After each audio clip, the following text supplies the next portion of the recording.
Hello and welcome to a new series I'm calling Moor Cooking. It's going to be a series about cooking for wild camping, day hiking, etc. Moor cooking, Dartmoor, whatever.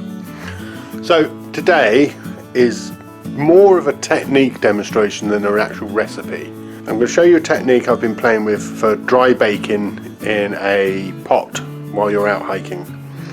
So today I'm going to be making a little fruit cake just as a technique demonstration, and I hope you find this interesting. So the basic ingredients I have in this bowl is 25 grams of self-raising flour, 25 grams of sugar, 10 grams of egg powder, 10 grams of milk powder, full fat milk powder. I have some vegetable oil here, some water, and 20 grams of mixed fruit. This has got raisins and cranberries, but you can add whatever. So in total, this comes to about 100 grams. This is a 3" by 3" cake pot. I've been playing with two different sizes. This is 4" by 3", and this is 3" by 3". I'm still trying to figure out which one's the best. This makes a lot bigger, but this might be better for like mini pizzas and pies and stuff. But this tends to make the better muffin cake size, so have a play around. They're available on Amazon, different types. These pots, the 4" weighs 100 grams and the 3" weighs 68 grams. 68 gram one holds 300 ml, this holds 550, so they can double up as cups and all the rest of it when you've added them to your cook set. They were literally 2-3 quid each, so you can always buy a few and try and figure out which one's best for your pot, which one works the best, which one suits you. So yeah, they're not overly expensive. They've actually got a nice big lip as well there.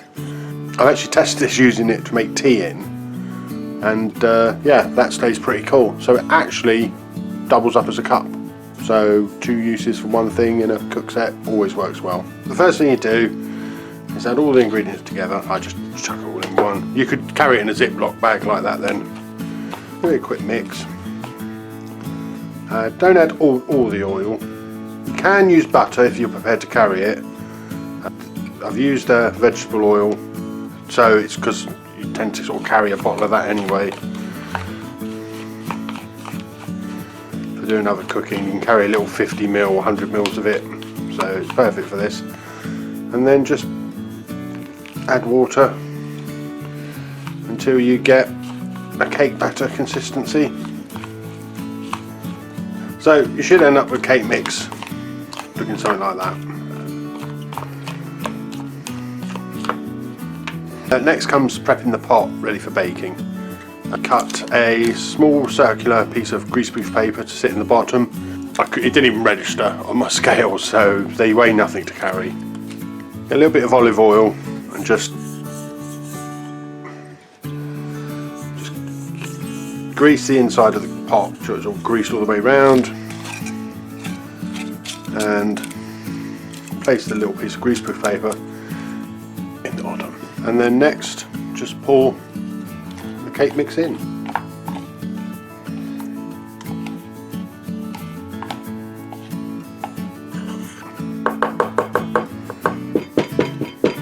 I tend to tap it down just to make sure. Next, you want to set your stove up. You want to use a stove that can have the lowest temperature possible that you can use, whether it's a meth stove or a gas stove. The one I found that works best for me is my Outkit Coro, because it has a really low temperature setting, but anything that's low will work really well for this. At the time of doing this, my gas weighed 153 grams. Once you've got your gas or whatever stove you've got set up, then you get your main pot. I'm using my Primus, I can't remember which one this is. It's a Primus 1 litre pot. It's anodised aluminium. It's just one that the cake tins fit in really well.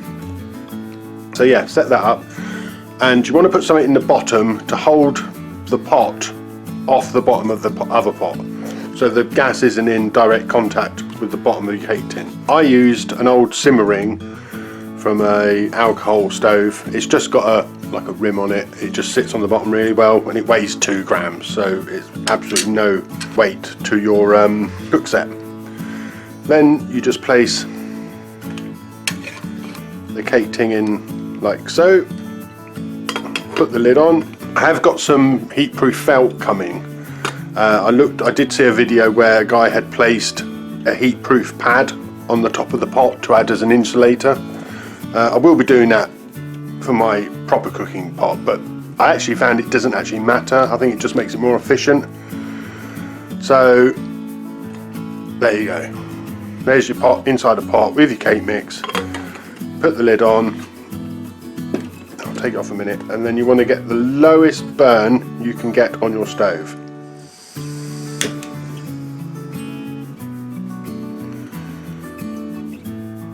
I mean, down to sort of as low it will go.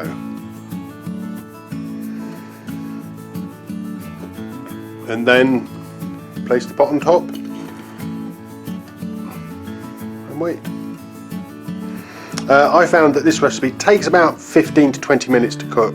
After about 10-15 minutes, check it with a cocktail stick or some pointy thing just to, you know, put through the cake, make sure there's no mix sticking to it. Once that's like that, the cake's done. So after about 20 minutes or so, just take the lid off, and with a cocktail stick, just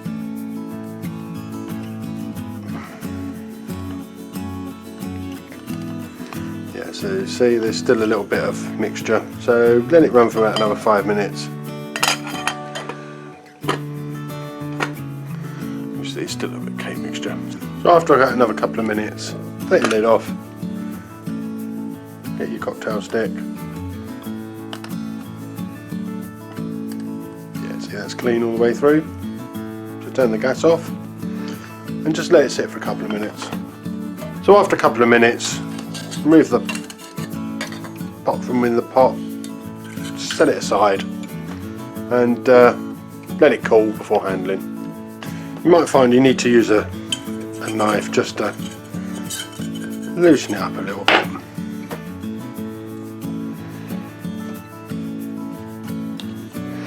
Oh, moment of truth.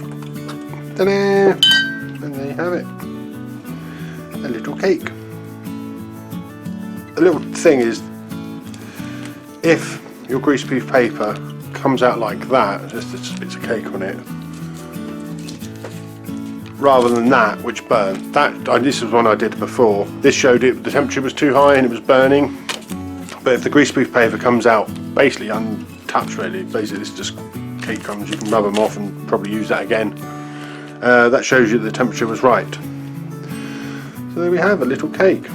The top never browns. I don't know why. I think it's got to do with something to do with the temperature of flour. It needs to be up a certain sort of temperature level for it to brown. But it does brown on the side and on the bottom, so it's not a. So there you go.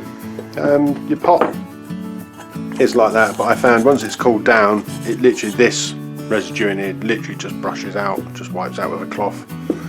So they're not a major issue for washing. Like I said, this was more of a technique demonstration rather than an actual recipe. I'm fine-tuning it when I get my new pot. I've ordered a new pot for my cook set. So once I've got that, I can work on what size pot works well and all the rest of it. But I just thought I'd show you a little technique demonstration of how you can bake in your camping pot. And there you have it.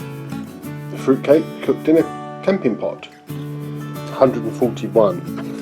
There was 153 grams, so that has used 12 grams of gas. And the calorie content of this cake is, who cares, it's cake. So there you go.